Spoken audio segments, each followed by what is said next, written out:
Do y'all know what Waymos are? Like Whammy? The doll? No, like the fake cars. The Frisbee. The automated cars, the driving cars. The extra real cars, yeah. No driver, it's just like a driverless vehicles. all computerized car. We'll circle back to that. I've been going through a breakup. Oh, no. I'm sorry. Have you ever tried stepping in front of a Waymo? Oh, shit.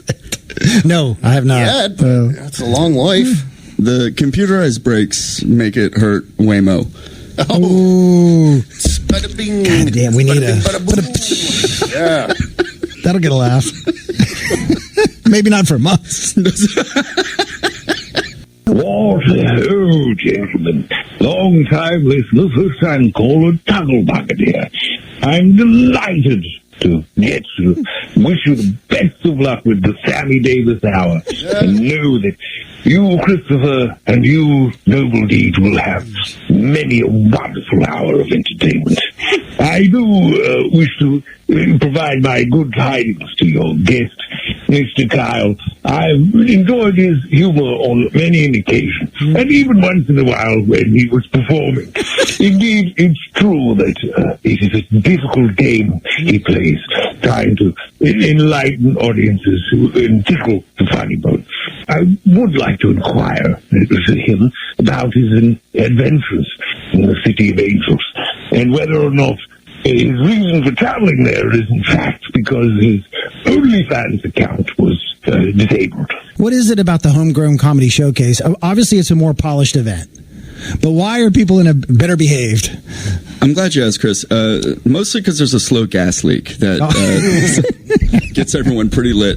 And there's not, for the record, as far as I know. Please support Zogs. And Mandy just texted. They're closing early tonight. When I was a kid, I had a neighbor who wrote dog music, and he gave us a tape of dog music for our dog. And we played it for him, and he was indifferent. He didn't do it for him. Yeah, I wish I still had it. I remember it was like very like calming, and then there were like bubbles being blown in the background. That's all I remember. This is when I was a little kid. That's true. My gosh. Well, I know what the listeners want to hear. They want to hear about the WCOM Classic Disc Golf Tournament fundraiser. It's back for our 5th year, folks. Saturday, September 6th, the Pluck Farm Disc Golf Course in beautiful Mebane, North Carolina. Why is it pronounced Mebane? How'd they arrive on that? I say Mebane. Just to make people mad. This year, we're featuring a $5,000 ACE challenge. Wait, $5,000, right? Yeah, okay. Say that again. What, Deej? This year, we're featuring a $5,000 ACE challenge. Ooh. DJ Jenny Saquon in the booth.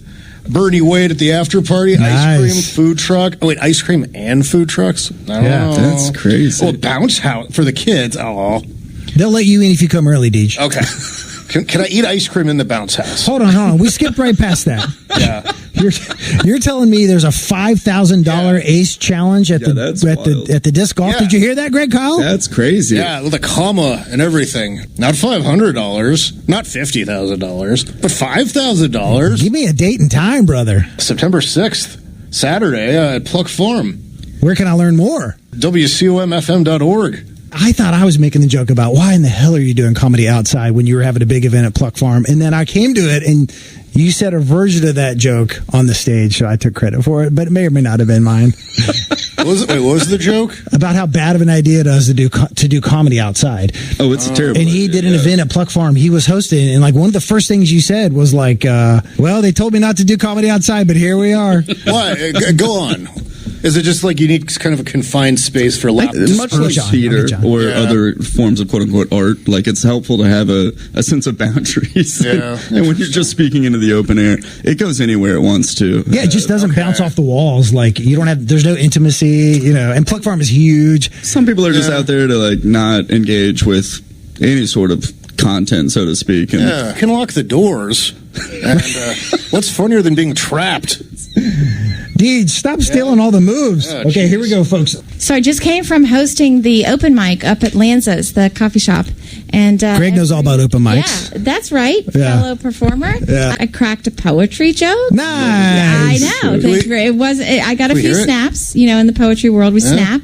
Lovely. Instead of the clap, I got a few snaps for my poetry pun. The folks at home are clamoring. Can we hear it? No. It was so terrible. It was just a bomb. Oh, geez. Emily, none of the three of us have ever let a bad joke stop us from telling it. I'm just letting you know.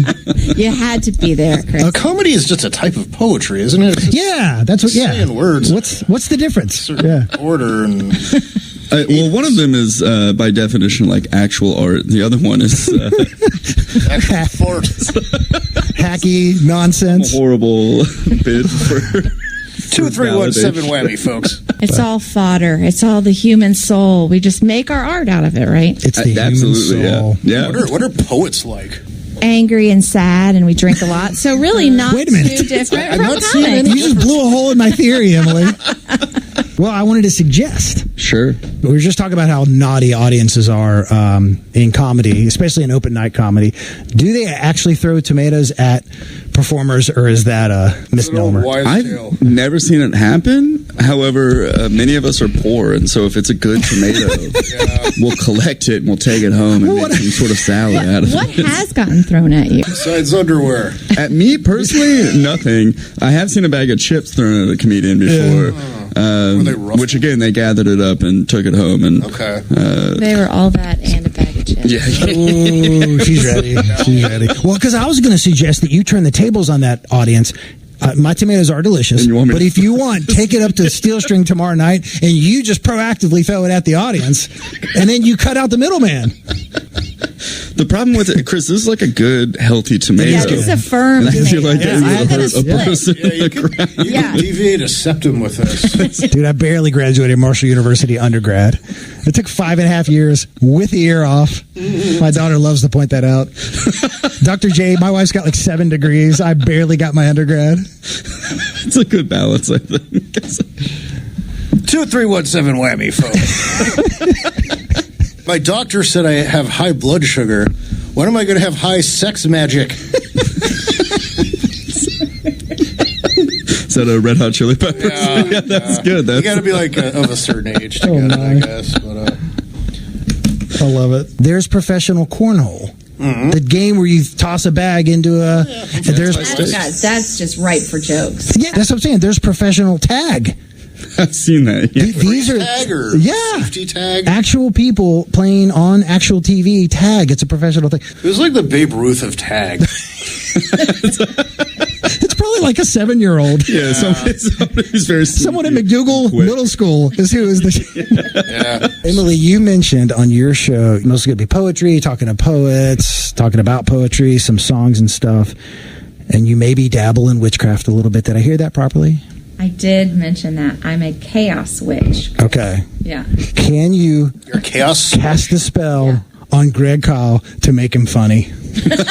Please. She's not that chaotic. All sorcerer. Please. All sorcerer.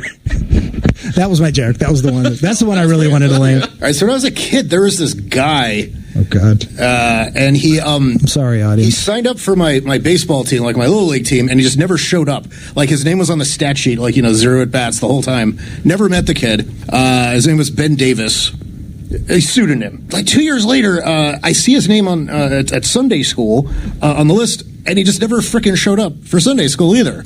I was like, who is this kid? Like, why is he signing up for everything? And then I was talking to an old friend, and I was like, I remembered this guy, and I was like, hey, there's this kid named Ben Davis, and he signed up for a couple of things, and he just never showed up. And then my friend was like, oh my God, that guy signed up for my Cub Scout troop, and he never showed up. Why would this guy just like sign up for things and then check out early? I got to know what this guy's up to. Okay. So I Googled him, and he's dead.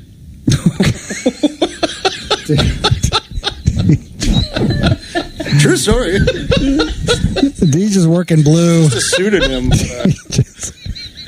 Deej promoted to management, and all of a sudden the freaking gloves come off.